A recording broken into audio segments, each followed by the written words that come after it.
और हम तो मुकेश सहनी जी का एक इंटरव्यू भी हम सुन रहे थे जिसमें उन्होंने बीजेपी को अजगर कहना है। अजगर बीजेपी को अजगर कहने का काम किया है। हम मुंबई से होकर के चले आए हैं, हमको कोई मूर्ख नहीं बना सकता है। तो उनकी जो भाषा है यही हर जितने अटकलें लगाई जा रही है तमाम अटकलों को विराम देने का काम कर रही है। और किस तरीके से अति पिछड़ा को एनडीए की सरकार उसके हक और अधिकार को खत्म कर रही है ये मुकेश सहनी जी जानते हैं। लेकिन जिस तरीके से भाजपा के लोगों ने उनको धोखा देने का काम किया, उनके पीठ में खंजर घोंपने का काम किया, उनके पार्टी के विधायक को तोड़ने का काम किया, तो निश्चित तौर पर जो है मुकेश सहनी जी समझ चुके हैं। नमस्कार, लाइव सिटीज देख रहे हैं आप, मैं हूं आपके साथ धीरज सिंह। क्या मुकेश सहनी का एक बार फिर से महागठबंधन से मन उब चुका है? ऐसा इसलिए क्योंकि कल पटना में महागठबंधन के कोऑर्डिनेशन कमेटी की बैठक हुई जिसमें मुकेश सहनी की उपस्थिति नहीं देखी गई। अब उनके गैर मौजूदगी को लेकर लगातार सवाल उठाया जा रहा है। हमारे साथ हैं पूर्व मंत्री और आरजेडी विधायक इसराइल मंसूरी साहब। सर, महागठबंधन में अभी मुकेश सहनी लोकसभा चुनाव आप लोग के साथ लड़े, गठबंधन के मजबूत पार्टनर हैं। कल कोऑर्डिनेशन कमेटी की पटना में बैठक हुई, वहां मुकेश सहनी की उपस्थिति नहीं दिखी। क्या माना जाए, क्या एक बार फिर से मुकेश सहनी का मन उब रहा है महागठबंधन से? नहीं, ऐसी कोई बात नहीं है। ये मीडिया, अभी चुनाव का समय है, मीडिया इस तरह की न्यूज़ बनाती रहती है, लेकिन ऐसा कहीं कोई दूर दूर तक बात नहीं है। महागठबंधन एकदम इंटैक्ट है। और हम तो मुकेश सहनी जी का एक इंटरव्यू भी हम सुन रहे थे जिसमें उन्होंने बीजेपी को अजगर कहना है। अजगर बीजेपी को अजगर कहने का काम किए हैं। तो मुझे नहीं लगता है कि कोई भी व्यक्ति जिसको अजगर माने, अजगर के सामने कोई खड़ा नहीं हो सकता है।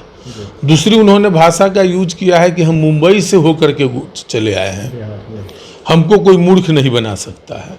तो उनकी जो भाषा है यही हर जितने अटकलें लगाई जा रही है तमाम अटकलों को विराम देने का काम कर रही है। और मुकेश सहनी अति पिछड़ा का बेटा है, और किस तरीके से अति पिछड़ा को एनडीए की सरकार उसके हक और अधिकार को खत्म कर रही है ये मुकेश सहनी जी जानते हैं। इसलिए कहीं दूर दूर तक ऐसी कोई संभावना नहीं है, सभी अटकलें का कोई मतलब नहीं है। मुकेश सहनी जी इंडिया गठबंधन में है, महागठबंधन में है और निश्चित तौर पर रहेंगे। आप मुकेश सहनी के भाषा की बात कर रहे हैं, उनका ये भाषा है कि 60 सीटों से कम पर वो नहीं मानेंगे आगामी बिहार विधानसभा चुनाव में।